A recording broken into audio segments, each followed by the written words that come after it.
여러분 벌써 4월이 끝났어요. 그죠? 오늘이 5월 1일 노동절이라고 하는 이상한 이름으로 불리게 된 날이죠. 원래 근로자의 날이었는데 굳이 노동이라고 바꾼 이유가 뭔지 모르겠지만 다들 쉬셨나요?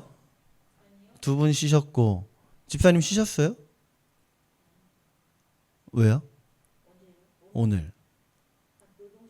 아, 노동자가 아니어서. 그렇죠. 아, 사업자시죠? 아, 그러네. 저분도 사업자신데? 프리랜서요. 아, 네. 어쨌든 벌써 5월이 시작이 됐어요. 5월. 아, 시간 정말 빠르죠? 새해가 시작한 지 얼마나 됐다고 벌써 이제 한 달만 더 있으면, 두 달만 더 있으면 1년의 반이 지나간 겁니다. 보통 우리가 세상 살다 보면 저는 그렇게 느껴져요. 저는 하루하루는 안 가요. 아침에 출근하고 나면 그 하루는 정말 안 가요. 근데 돌아보면 신기하게도 일주일은 빨리 가요. 한 달은 빨리 갑니다. 여러분도 다 그렇지 않아요? 보통 그렇지 않아요? 저만 그래요? 여러분 만약에 버스를 탔어요. 뭐 좌석 버스가 아니고 좌석이 몇 개 없고 서서 타야 되는 그런 버스예요. 근데 이 기사님이 어떻게 무언가를 잡섰는지 모르겠지만 엄청나게 밟으시는 거예요. 그럼 서 있는 사람들이 어떻게 될까요? 넘어지기도 할 수도 있고 덜컹덜컹 하면서 뭐 여기저기 부딪히고 흔들리고 그러겠죠. 우리가 세상 사는 것도 마찬가지입니다. 정신없이 살다 보면 이렇게 저렇게 좌충우돌하게 돼 있게 마련이에요. 저는 버스를 탔을 때 엄청나게 빨리 달리고 뭐 흔들림이 너무 심한 버스를 탔다. 그럴 때는 일단 무릎을 살짝 구부립니다. 쿠션이 있게. 그리고 허리는 어디로든 빠르게 균형 감각을 잡을 수 있도록 자연스럽게 움직일 수 있게. 그리고 손은 손잡이를 꽉 잡아요. 여러분 상상되세요? 어떤 자세인지? 그럼 너무 웃기잖아요. 이러고 탄다는 얘기인데 이 정도까지는 아니고 어쨌든 중요한 건 손잡이를 꽉 잡든 기둥을 꽉 잡든 뭔가 버티고 있을 게 있어야 된다는 거예요. 아무리 흔들려도요. 기둥만 잘 끌어안고 있으면 크게 위험할 일 없습니다. 앉아있는 것보다는 못하겠지만 그래도 기둥만 꽉 잡고 있으면 그래도 안락하게 갈 수 있어요. 우리가 세상 살 때 어떻게 해요? 바쁘게 우리가 달려가는 그 시간 속에서 뭘 끌어안고 사냐 이거예요. 뭘 끌어안고. 파도가 아무리 거세게 쳐도요. 바다 위의 배는요. 어디 떠내려가지 않고 그 자리에 가만히 있는 경우를 봅니다. 그렇죠? 왜 그럴까요? 왜 여기저기 떠내려가지 않고 가만히 있을 수 있을까요? 뭘 내렸기 때문에. 돛은 피는 거고요. 닻을 내리는 거예요. 네, 닻을 내렸기 때문에 닻을. 파도가 아무리 거세게 쳐도요. 닻을 내리고 있으면 그 닻이 바닥에 어딘가에 걸려서 배가 움직이지 않도록 붙잡아주는 역할을 합니다. 여러분 그래서 우리는 어디에 닻을 내리고 살고 있냐 이거예요. 지난주까지 하나님께서 주시는 말씀 율법이 전해졌어요. 지난주까지. 그리고 그 율법을 백성들이 다 듣고 하나님 앞에 그 율법에 대해서 화답하는 장면으로 오늘 24장이 시작을 합니다. 3절 말씀 우리 같이 한번 읽어볼까요? 3절 시작. 모세가 와서 여호와의 모든 말씀과 그의 모든 율례를 백성에게 전하매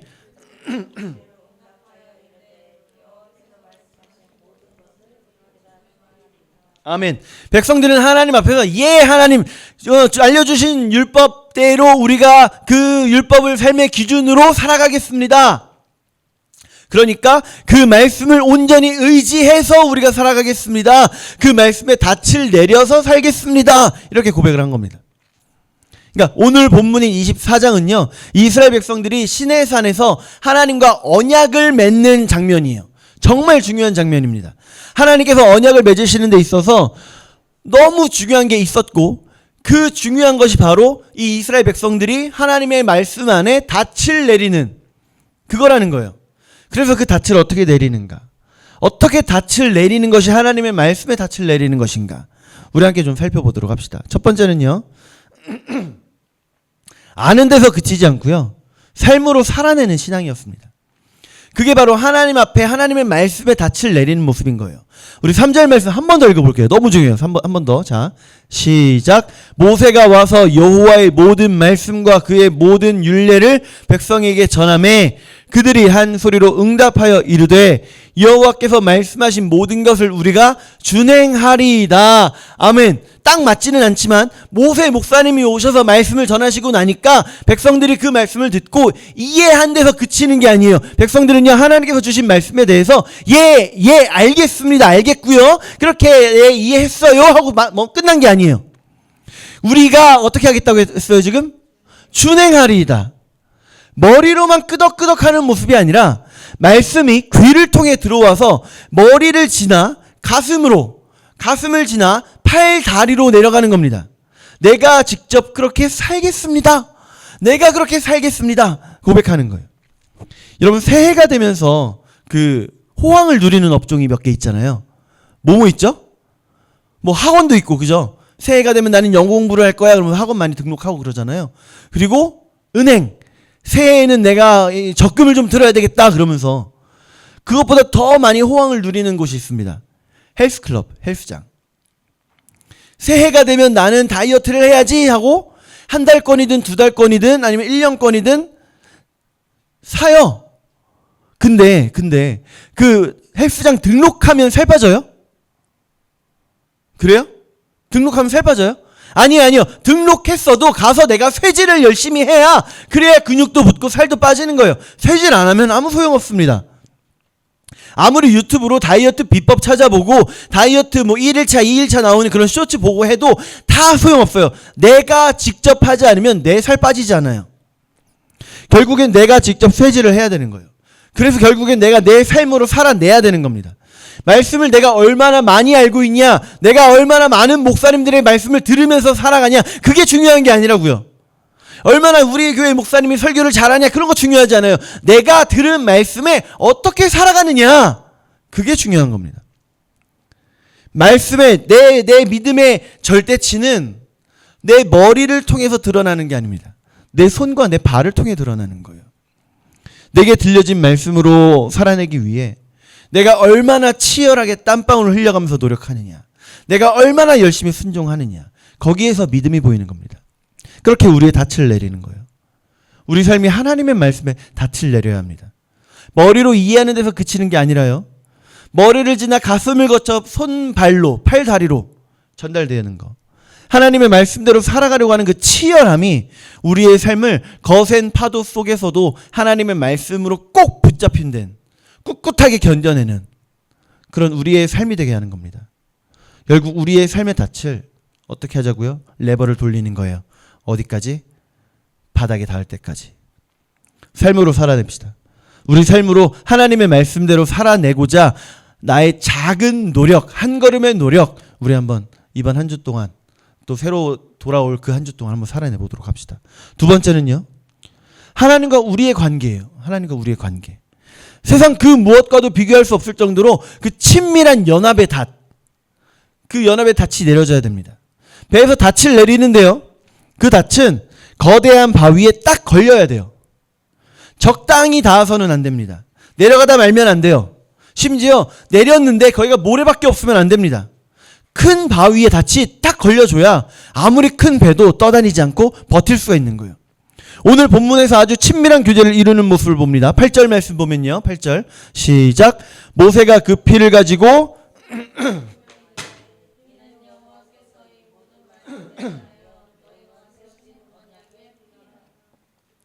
아멘. 희생 제물의 피 어떻게 했어요? 모세가 그 피를 어떻게 했어요? 뿌렸어요. 누구한테요? 백성한테요. 워터밤이에요? 왜 피를 뿌려요? 좋아요? 여기서 희생제물이 뭘까요? 5절에 나왔습니다. 5절에는 안 넣었으니까 5절에 뭐라고 넣었네요. 5절에 자 중간에 보면 뭐라고 있어요? 소. 피는 생명을 상징합니다. 자, 창세기, 레위기, 모세 오경은 물론이고 신약으로 넘어가면 사도행전에서도 피는 생명을 의미하니까 먹지 말아라 라고 말씀을 하세요. 그래서 생명으로 우리의 죄가 사해졌다. 누구의 이야기예요? 우리의 죄를 생명을 바쳐서 사하신 분 누구죠? 예수님. 예수님의 피로 인해 우리가 거룩해졌습니다. 아직 거룩하진 않지만 거룩하게 하셨습니다. 그러니까 앞에 5절에 나온 제물 소는요, 우리 예수님을 예표하는 거예요. 소의 희생으로 무슨 일이 벌어졌을까요? 소 한 마리의 희생으로 무슨 일이 벌어지냐면 11절 말씀 같이 봅시다. 피를 뿌리고 난 이후에 벌어진 거예요. 시작. 하나님이 이스라엘 자손들의 존귀한 자들에게 손을 대지 아멘. 시공간을 뛰어넘은 출애굽에 등장하신 예수님인지는 모르겠어요. 하나님을 뵙고 그 자리에서 먹고 마셨다고 하니까 눈에 보이는 하나님이 어떤 하나님인지는 알 수 없습니다. 보통 구약의 예수님께서 시공간을 초월해서 등장하시기도 하시니까 그 예수님이신지는 모르겠지만 어쨌든 하나님을 인간이 만난다라는 건 구약에서는 그 인간은 죽는 겁니다. 죽는 거예요. 그런데 죽지 않고 하나님을 뵙고 그 앞에서 먹고 마시기까지 하는 담대함을 얻습니다. 여러분 우리하고 좀 비슷하죠? 우리하고 비슷해요. 소는 한 번뿐이었어요. 한 번. 단회적입니다. 단회. 근데 우리 예수님은 영원히 우리로 하여금 하나님과 친밀하게 해주신 거예요. 그런 친밀함입니다. 예수님의 피가 우리에게 뿌려진 친밀함. 예수님의 피가 우리에게 뿌려져서 그 피가 우리의 흔적이 된 그 친밀함. 여러분 스마트폰 열면요. 카카오톡 열면 친구 목록 엄청 뜨죠? 저도 엄청 떠요. 거의 한 2,000명 되는 것 같아요. 그 중에 연락 안 하는 사람들이 태반입니다. 근데 그 사람들을 제가 이제 끊어내고자 한다면 한 사람 끊어내는데 얼마나 걸릴까요? 10초? 15초? 그냥 지우거나 차단하면 끝나는 거잖아요. 정말 빨라요. 5초면 될 수도 있겠네요. 하나님도 그래요. 하나님과 우리의 관계도 딱 끊어내면 한 5초면 끊어낼 수 있는 그런 관계예요. 옛날에 싸이월드 할 때는 무슨 사이라고 했죠? 1촌. 네. 요즘은 인스타 하면 팔로우, 유튜브로 하면 구독, 그런 거 뭐 구독하고 취소하고 버튼 하면 딱 누르면 끝나는 거잖아요. 근데 하나님과 우리의 사이도 그러냐 이거죠. 하나님과 우리의 사이. 카톡으로 연락하는 그 사람들 엄청 친근하잖아요. 그죠? 엄청 친밀해요. 그런데 그 사람 끊는데 5초면 돼요. 자, 근데 우리 하나님과의 내 관계를 끊는 거. 하나님과 나의 그 관계는요, 그런 저렴한 관계가 아니에요. 하나님과 우리는 예수님의 십자가라고 하는 그 보혈이라고 하는 엄청난 희생을 지불함으로 얻어진 아버지와 자녀의 관계가 되는 겁니다. 그래서 11절에서 소의 피로 한 번뿐이지만 하나님과 친밀함을 누릴 수 있었던 그 장로들 모습처럼 우리도 예수님의 피가 우리에게 묻어졌기 때문에 우리가 하나님과의 친밀함을 경험하게 되는 겁니다. 여러분 우리 예수님과 한 자리에서 오순도순 식사하는 것 같은 그런 친밀함의 관계, 우리 이 세상에서 한번 누리면서 살아가 봅시다. 세 번째는요, 세 번째 우리가 내려야 될 닻은 기다림입니다. 기다림의 영성이에요. 배에서 닻을 내리면요, 제가 내려본 적은 없지만 얼마나 걸릴까요? 바다 깊이에 따라 다르겠죠? 그죠? 근데 보통 요즘은 버튼 하나 딱 누르면 쓱 내려가니까 버튼을 딱 누르면 금방 촤르륵 하면서 그 어마어마한 무게의 쇳덩어리가 떨어지니까 금방 내려갈 거예요. 근데 우리는 한국인이잖아요. 그죠? 보통 전자레인지 30초 돌려놓고 언제 꺼요? 대단한 분들이에요. 30초를 지나고 나서 끈다는 건. 저도 물론 30초가 땡 하면 소리 나야 꺼요. 근데 그렇지 않은 사람들이 또 있더라고요. 정말로. 회사에 저희가 먹을 걸 잔뜩 가져오잖아요. 그게 회사에 또 있어요. 그럼 그 사람들도 배고프면 먹어요. 전자레인지에 돌려서 먹습니다. 그런데 1분을 돌려놓고 꼭 8초 남겨놓고 꺼요. 왜 꺼요? 됐겠지. 30초 돌려놓고 5초 남겨놓고 꺼요. 왜 꺼요? 됐겠지. 끌어올릴 때도 마찬가지예요. 모터를 끌어올리니까 버튼만 누르면 돼요. 근데 그거 못 기다려서 16절 말씀 봅시다. 16절. 자, 시작. 여호와의 영광이 시내산 위에 머무르고 구름이 엿새 동안 산을 가리더니 일곱째 날에 여호와께서 구름 가운데서 모세를 부르시니라. 아멘. 여러분 학교 다닐 때 선생님이 나를 불렀어요. 교무실로 오라고 하셨어요. 교무실 가서 선생님이 의자에 앉아 계시고 내가 그 앞에 이러고 서 있는데 선생님이 아무 말도 안 하고 가만히 나를 쳐다보고 계신 거예요. 물끄럼. 무슨 생각 들어요? 처음에는 왜 저러시나? 시간이 지나면 내가 뭐 잘못했나? 그죠? 걱정도 되고, 그죠? 지금 나중에 가면요, 이제 왜 저러셔? 무슨 말이라도 좀 하지? 뭐 이러실 수 있을 것 같아요. 근데 어쨌든 지금 모세는 산 위에 올라갔어요. 시내산에 올라갔어요. 올라오라고 하셔서 간 거예요. 교무실 간 거예요. 그리고 그 자리에서 기다렸어요. 선생님 앞에 가서 기다리고 있는 거예요. 며칠을? 7째 날이 될 때까지 6일을 기다리고 7째 날이 돼야 말씀을 하시는 거예요. 여러분, 그러면 그 기다림이 어떤 느낌이었을까요? 시내산이요, 정말 높습니다. 어마어마하게 높아요. 편안하게 그냥 여기 설해산 올라가는 것과는 비교도 할 수 없을 정도로 힘들어요. 버스 타고 갈 때 그 인솔하시는 목사님이 연세 드신 분들은 웬만하면 밑에서 기다리세요라고 하실 정도로 힘들었습니다. 힘들었죠? 낙타 타고 올라갔죠, 참. 어쨌든, 네, 미안해요. 어쨌든, 그 높은 곳을 80세 할아버지가 열심히 올라간 거예요. 열심히 올라갔는데, 땀 뻘뻘 흘리면서 올라갔는데, 하나님은 모세에게 아무 말도 안 하시는 겁니다. 하루 이틀 지나면, 내가 잘못 들었나? 하나님 별 뜻 없이 부르신 건가? 그냥 올라갔다 내려가라고 하신 건가? 하나님 나랑 장난치시나? 그러고 내려갔을 수 있을 것 같아요. 근데 엿새를 기다렸어요. 엿새. 6일 동안을.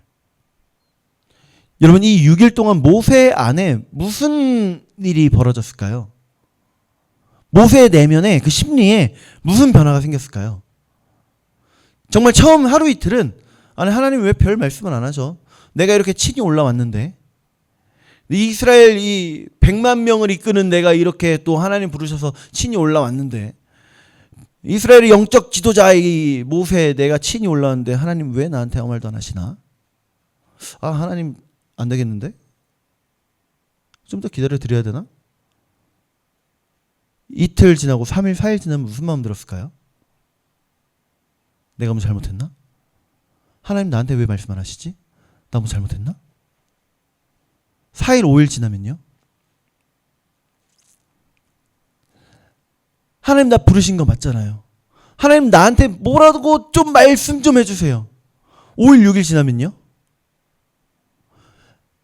하나님 제가 낮아지겠습니다. 하나님 제가 그동안 제 뽕에 취해 있었어요. 이스라엘 지도자라고 하는 그 인도자라고 하는 그런 뽕에 취해 있었어요. 그거 다 내려놓을게요. 물론 뭐 하루 이틀 지나면서 이렇게 했다는 거는 저의 상상이고, 그러나 어쨌든 이 6일 동안의 이스라엘의 이 지도자였던 모세는요, 많이 내려놓습니다. 많이 내려놔요. 많이 변화됩니다. 그동안 내 마음의 뽕이라고, 아까 뽕이라고 했던 그 인도자, 리더로서의 그 뽕도 다 내려놓고요. 지금까지 바쁘게 달려왔던 그 시간들도 뒤돌아보게 되고요. 다 내려놓고 이제 하나님만 보게 되는 겁니다. 여러분, 우리에게도 종종 이런 시간이 필요해요. 내 분주한 마음 내려놓고 하나님을 느끼는 시간이에요. 하나님, 내가 지금 이 자리에 있는데 나를 이 자리에까지 인도하신 이유가 뭘까? 하나님, 나에게 무엇을 원하시기 때문에 나를 이 자리에 부르셨을까? 하나님, 나에게 뭘 바라시기 때문에 내가 지금 이 자리에서 여전히 숨쉬고 있는 걸까? 내 발이 서 있는 이 자리는 과연 내가 하나님을 위해 무엇을 해야 하는 자리인가? 여러분, 우리 이런 고민해야 될 시간이 가끔 필요합니다. 그래서요, 하나님이 나를 부르신 목적과 또 나를 부르신 그 계획과 그 뜻을 우리가 알아가자고요. 우리 정리할게요. 우리는요, 닻을 내리고 살아갑니다. 닻을 내리고. 가볍게 흩날릴 모래에다가 닻을 내리고 사는 모습이 아니라요, 하나님의 말씀에 우리가 닻을 내리고 살아야 돼요. 어떻게 닻을 내린다고 했죠? 첫 번째는 지식에 머물지 않고 행동으로, 우리의 삶으로. 두 번째는 예수님과의 끈끈한 관계. 뭘로 맺어진? 예수님의 피로 맺어진. 세 번째는 조급함 이겨내고 잠잠히 뭘 해라? 기다려라. 아주 단단히요. 아주 단단히 닻을 내립시다. 변치 않는 하나님의 약속, 그 영원한 약속 위에 매일 흔들림 없이 평안과 승리를 누리는 저 여러분들 되시기를 축복합니다. 기도하겠습니다.